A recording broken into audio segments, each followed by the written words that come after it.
Assalamualaikum warahmatullahi wabarakatuh. Kami dari kelompok 7 membuat video ini bertujuan untuk memenuhi tugas mata kuliah perkembangan ilmu tafsir Timur dan Barat. Nah, sebelum itu perkenalkan saya Alfani yang akan memaparkan materi terkait profil singkat Muhammad Tahir Ibnu Asyur dan karya-karya beliau. Ia adalah Muhammad Al-Tahir Ibnu Muhammad Al-Tahir Ibnu Asyur.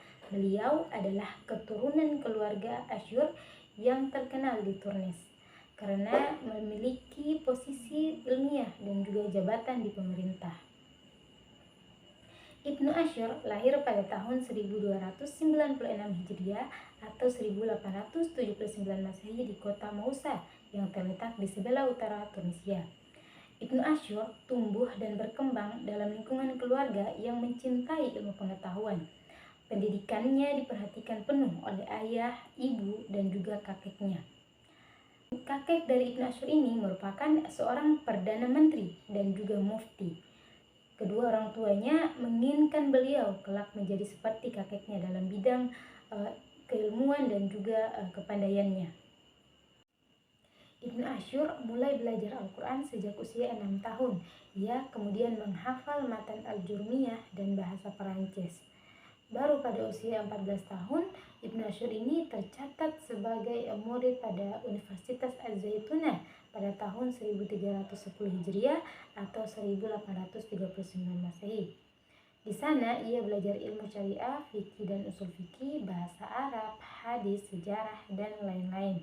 Setelah belajar 7 tahun di Universitas Az-Zaitunah, Ibnu Asyur ini berhasil menempuh gelar sarjana tepatnya pada tahun 1317 Hijriah atau 1899 Masehi.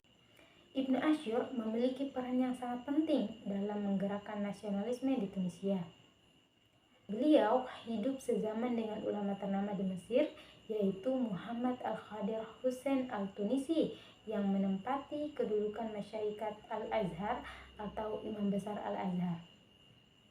Keduanya adalah teman seperjuangan, ulama yang sangat luar biasa dan juga memiliki tingkat keimanan yang tinggi. Sama-sama pernah dijebloskan ke dalam bui lantaran mempertahankan pemahaman dan ideologinya serta menanggung penderitaan yang sangat berat demi memperjuangkan negara dan agama. Pada akhirnya Muhammad Al-Khadir ditakdirkan oleh Allah menjadi mufti Mesir, sedangkan Ibnu Asyur sendiri menjadi syekh besar Islam di Tunisia. Nah, sebelum menjadi syekh besar, beliau pernah mendapat kepercayaan menjadi qadhi atau hakim di Tunisia yang kemudian diangkat menjadi seorang penentu fatwa atau penentu fatwa keagamaan atau mufti di negara tersebut. Ibnu Asyur wafat pada 13 Rajab tahun 1393 Hijriah atau 1973 Masehi. Adapun beberapa karya-karya dari Ibnu Asyur ini, yang pertama yaitu karya beliau dalam ilmu keislaman. Kemudian yang kedua yaitu karya beliau dalam bahasa Arab dan juga sastra. Kemudian yang ketiga yaitu karya Ibnu Asyur dalam bentuk majalah ilmiah. Baik, itulah materi yang dapat saya sampaikan, yaitu profil singkat dari Muhammad Ibnu Asyur dan juga karya-karya beliau. Untuk materi selanjutnya yang akan dibawakan oleh rekan saya. Teori tafsir Maqasidi. Tafsir Maqasidi adalah tafsir yang menggunakan pendekatan maqasid syariah, atau dengan kata lain, tafsir Maqasidi adalah sebuah tafsir yang menjelaskan ayat-ayat Al-Quran dengan mempertimbangkan maqasid syariah. Tafsir Maqasidi tidak mengabaikan teori-teori baku tentang penafsiran seperti asbab al-nuzul, makhaz mujmal mubayyan, dan lain sebagainya.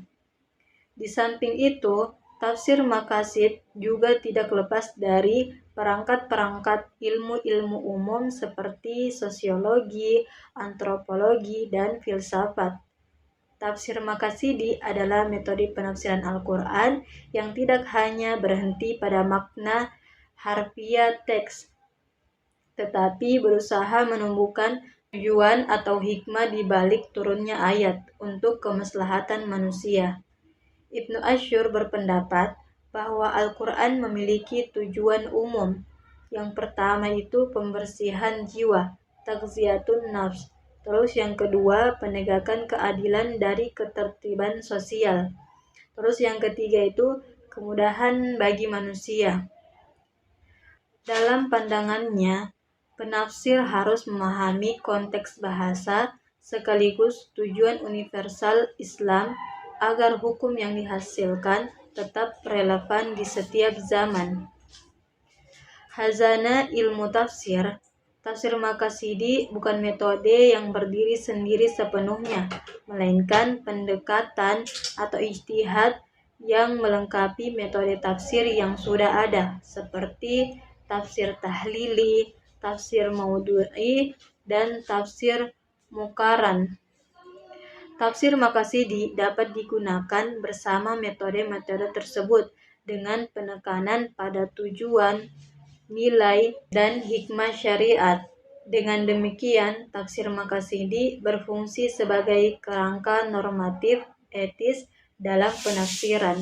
Bismillahirrahmanirrahim. Assalamualaikum warahmatullahi wabarakatuh. Perkenalkan, nama saya Nurul Putri. Di sini saya akan menjelaskan tentang contoh implementasi tafsir Maqasid. Contoh yang pertama, larangan khamar atau minuman keras. Secara tekstual, ayat-ayat tentang khamar melarang konsumsi zat tertentu, namun melalui pendekatan Maqasid fokusnya adalah pada menjaga akal, sedangkan implementasi segala sesuatu yang memiliki efek merusak akal seperti narkoba sintetis yang belum ada di zaman Nabi, secara otomatis masuk dalam larangan tersebut karena tujuannya adalah melindungi fungsi kognitif manusia. Contoh kedua yaitu zakat fitrah. Meskipun dalam hadis disebutkan menggunakan kurma atau gandum sebagai makanan pokok, pendekatan Maqasid tujuannya adalah mencukupi fakir miskin agar tidak meminta-minta di hari raya. Sedangkan implementasi menggunakan uang untuk zakat fitrah dengan sah. Menggunakan zakat fitrah dianggap sah dalam perspektif Maqasid jika itu lebih bermanfaat bagi fakir miskin untuk membeli kebutuhan di hari raya seperti baju, obat, dan lain-lain dibandingkan sekedar tumpukan gandum. Mungkin itu saja dari saya. Saya akhiri dengan ucapan wallahul muwaffiq wal hadi ila sabilir rasyad. Assalamualaikum warahmatullahi wabarakatuh.